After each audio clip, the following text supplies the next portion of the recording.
wabarakatuh. Tapi pun, Ya, halo pemirsa, senang sekali rasanya saya Aksalia Insyira dapat kembali menjumpai Anda dalam program talk show Pekan Raya Lampung 2023. Di setiap episodenya, kita akan menghadirkan para pemimpin daerah yang ada di Provinsi Lampung. Dan untuk episode kali ini, telah hadir di tengah-tengah kita semua, Bapak Inyoman Setiawan SEMM, selaku Kepala Dinas Pariwisata Kabupaten Pesisir Barat. Kita sapa terlebih dahulu pemirsa. Halo Bapak. Halo. Bagaimana kabarnya Pak hari ini? Iya, jadi luar biasa, masa hari ini baik sekali, cerah sekali. Alhamdulillah. Bagaimana Pak perjalanan ke studio? Apakah lancar? Iya, karena nggak hujan ya lancar-lancar saja kira-kira gitu. Oke, baik, luar biasa sekali Bapak. Bisa kita mulai perbincangan kita hari ini Pak? Boleh. Oke, baik.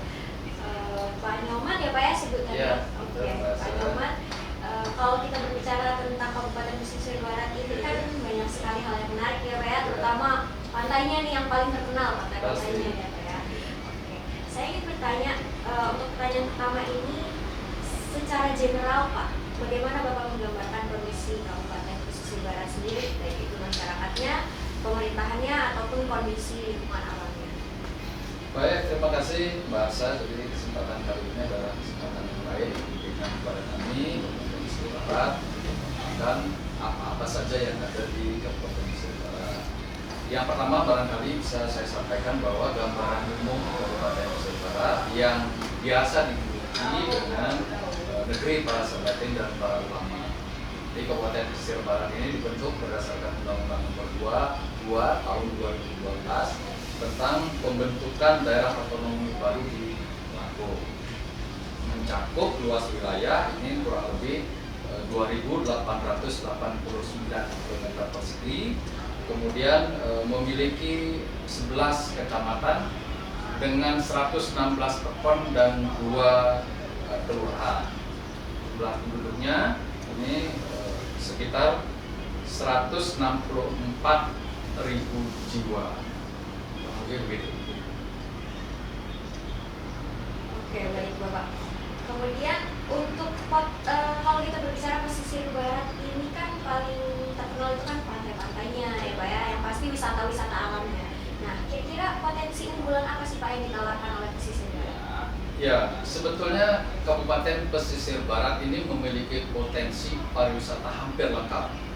Dia meliputi potensi pariwisata budaya ada, kemudian wisata baharinya ada, wisata alamnya ada, bahkan wisata religinya juga ada.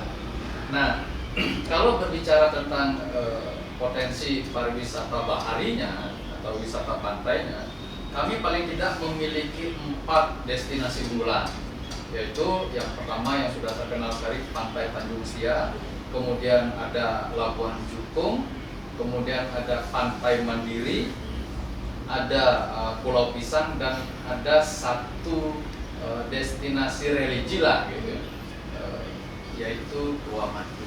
Ini 4 di antara yang lain yang masih banyak sekali. Itu bahasa. Kira-kira Pak, kan kalau untuk kabupaten saya tertarik sekali dengan Kabupaten Pesisir Barat ini karena kan banyak sekali pantai.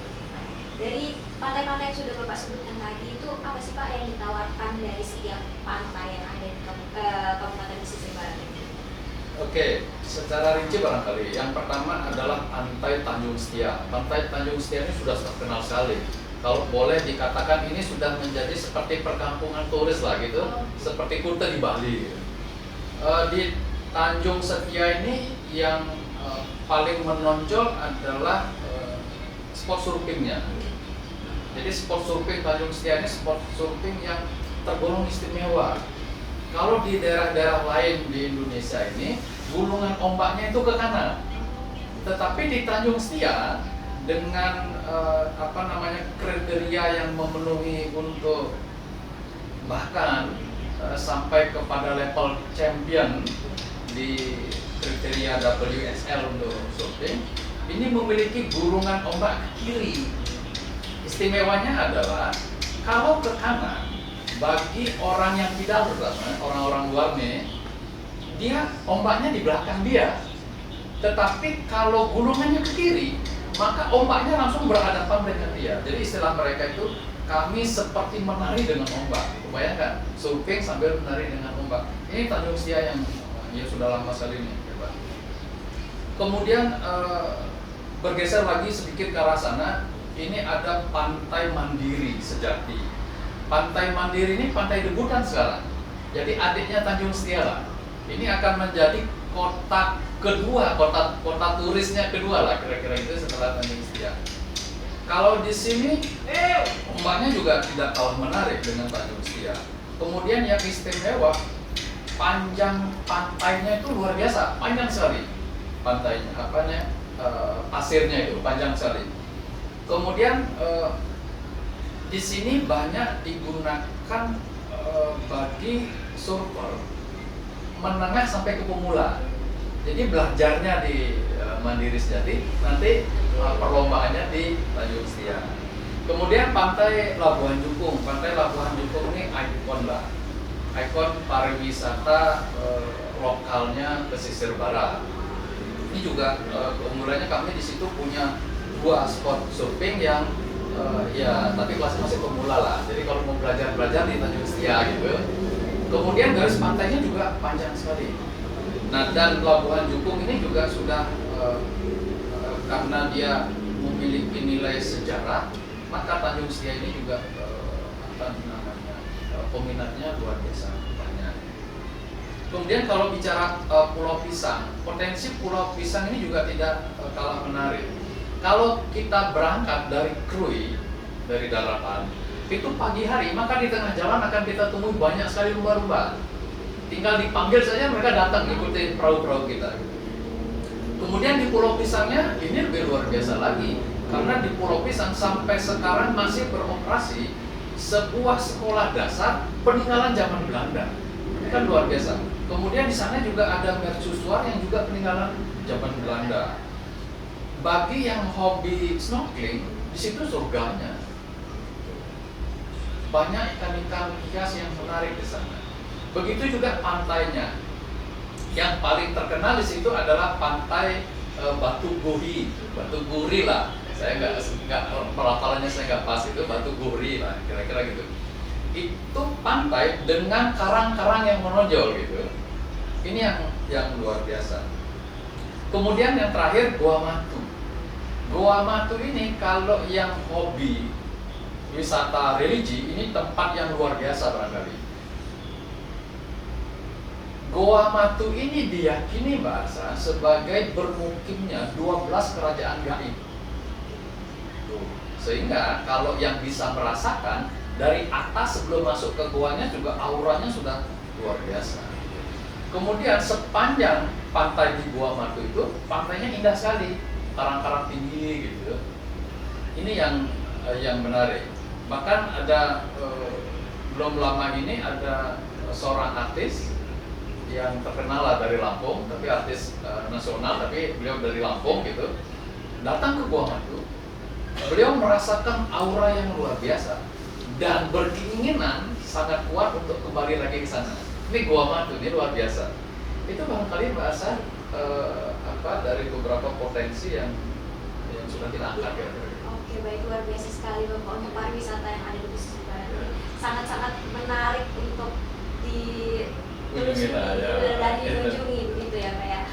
Kalau tadi kita sudah berbicara tentang pariwisatanya ya Pak ya, saya ingin bertanya tentang masyarakatnya nih Kak. Untuk masyarakatnya sendiri yang ada di Kabupaten Pesisir Barat ini, kira-kira bermata pencaharian apa saja sih? Baik Mbak Arsa, jadi secara umum masyarakat Kabupaten Pesisir Barat ini bermata pencaharian yang pertama itu sebagai petani lah, sebagai besar. Kemudian juga menjadi nelayan, karena Kabupaten Pesisir Barat ini memiliki panjang garis pantai 210 km ini dengan potensi perikanan yang luar biasa. Kalau dari sisi pertanian, yang satu yang diunggulkan di sana barangkali sebagai ciri khasnya Kabupaten Pesisir Barat, yaitu damar mata kucing. Jadi kami punya rempong damar, kebun damar gitu.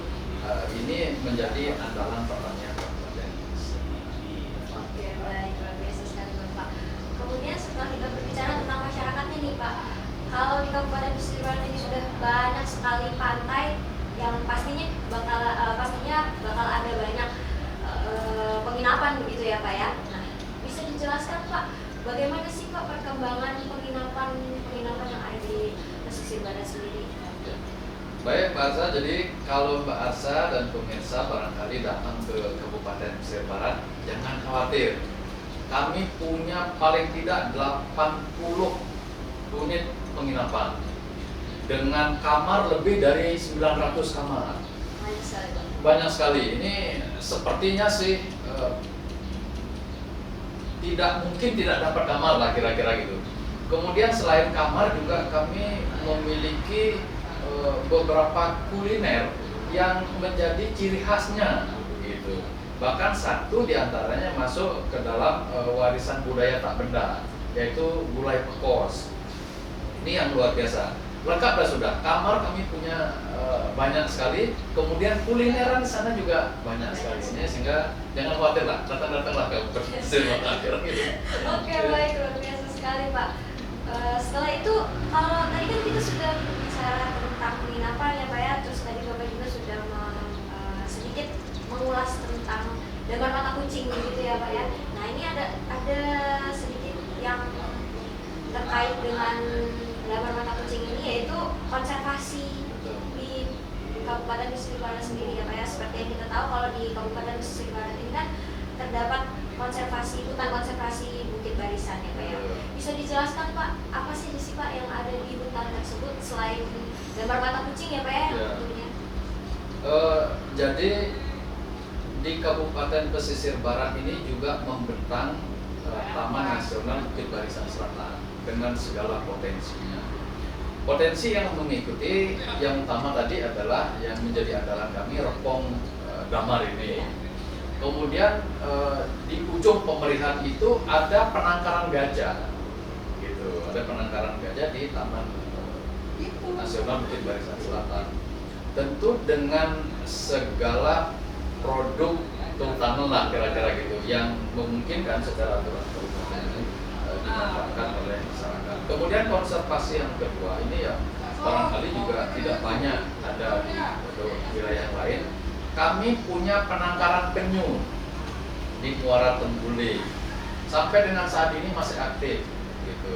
Jadi atraksi yang unik itu adalah pelepasan Turki, ini luar biasa nih gitu.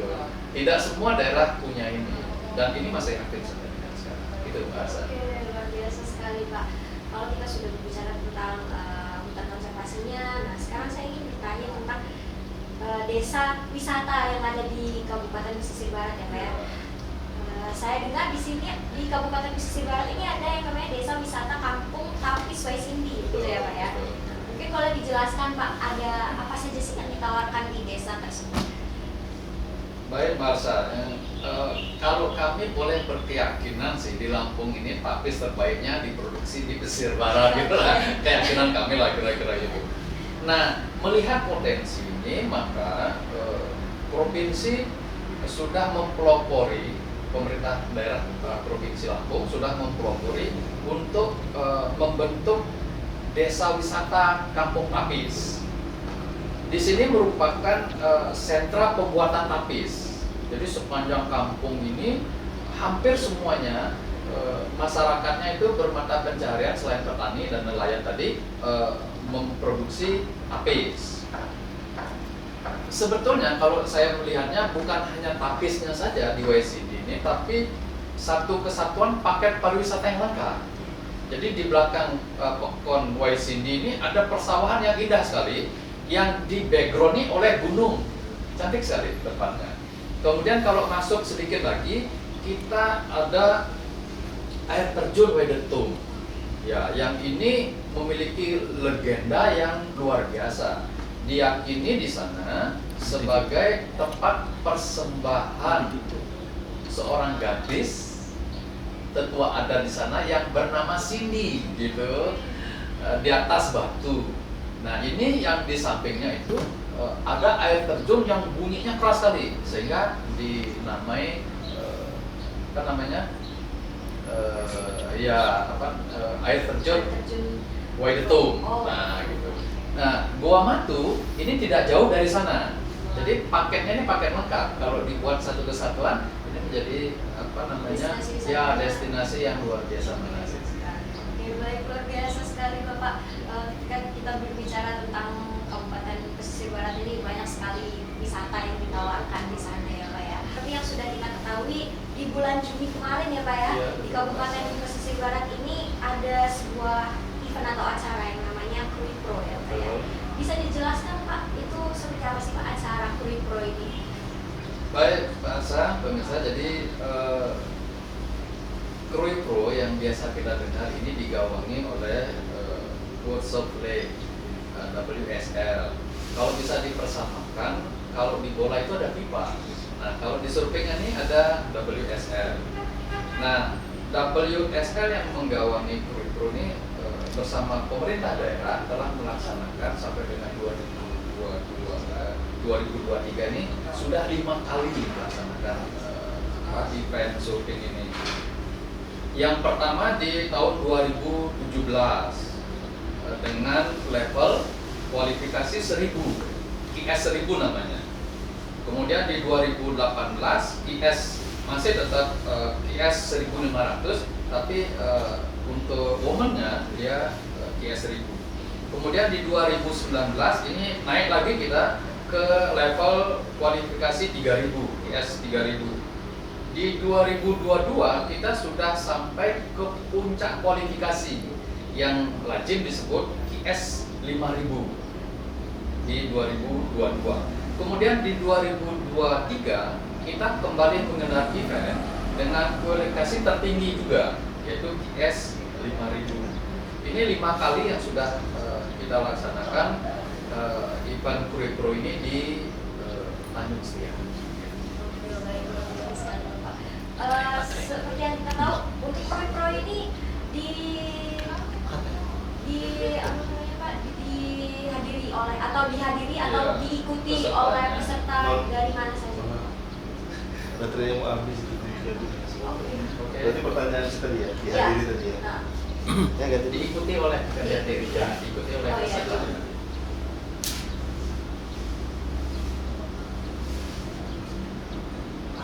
Nggak berapa? Menurut saya juga lupa diikuti oleh berapa negara ya. di sini sih ada, saya tahu sih di sini ada Jepang, bisa disebutin jenderal aja.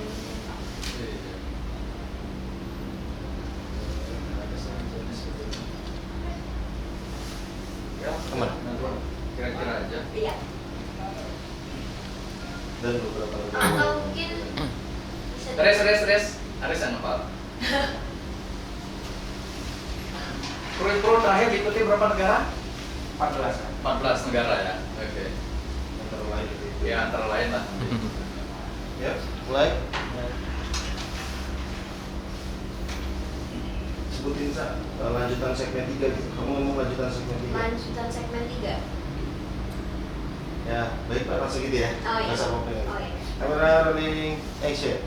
Baik Pak, seperti yang kita tahu, setelah Bapak jelaskan tadi tentang Krui Pro ini ya Pak ya, kira-kira acara Krui Pro ini diikuti oleh siapa saja Pak?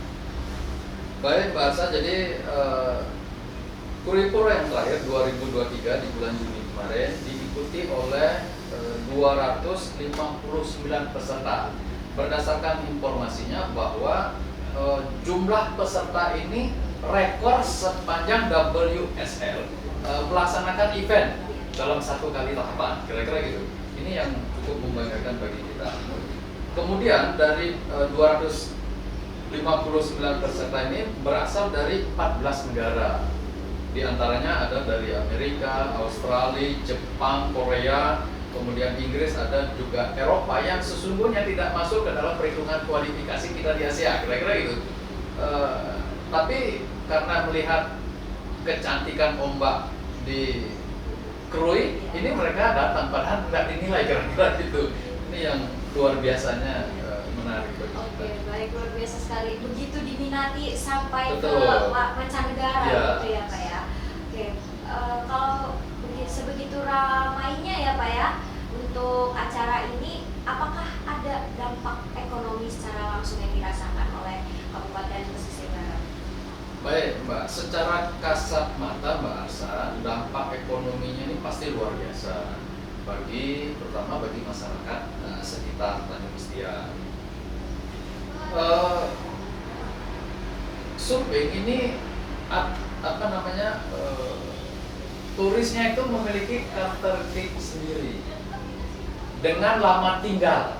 Kalau turis yang lain barangkali 3 hari 4 hari, tapi kalau surfing ini paling cepatnya 10 hari di sana.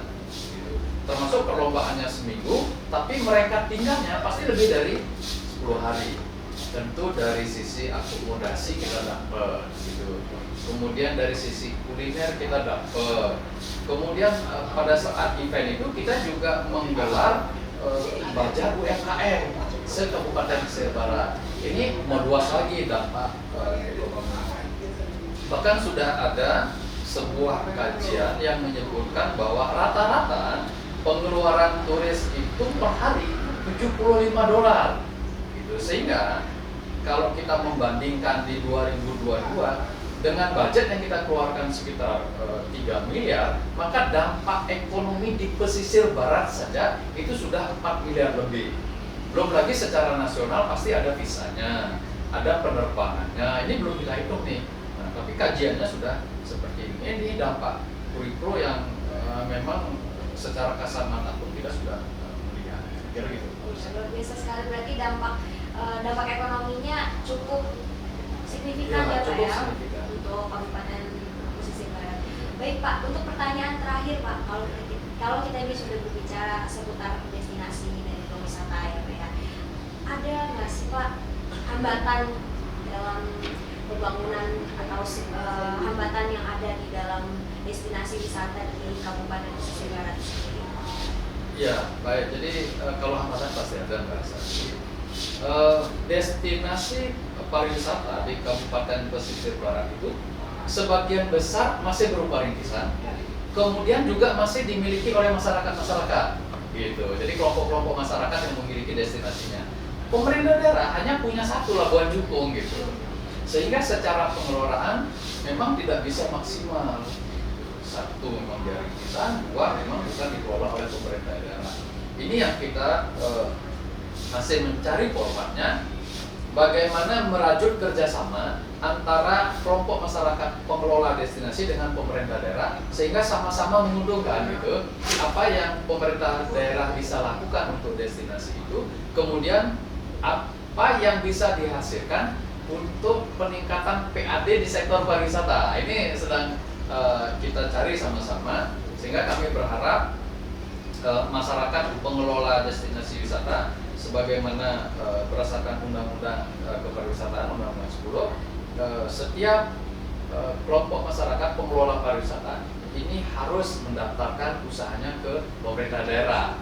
Ini yang masih terus kita dorong sehingga kedepannya ada satu kesatuan gerak bersinergi untuk sama-sama masyarakat, kelompok masyarakat, pemerintah daerah sama-sama mendorong kemajuan pariwisata di Kabupaten Pesisir Barat. Baik, terima kasih Bapak, luar biasa sekali perbincangan kita hari ini mengenai Kabupaten Pesisir Barat ini. Hari ini kita sudah mendapatkan insight yang luar biasa sekali dari Pak Nyoman ya Pak ya, baik itu dari destinasi wisatanya yang ada di Kabupaten Pesisir Barat dan juga acara atau event yang ada di Kabupaten Pesisir Barat ini. Baik Pak, semoga harapannya Kabupaten Pesisir Barat ini dapat terus maju dan terus berjaya ya Pak. Amin, terima kasih Pak.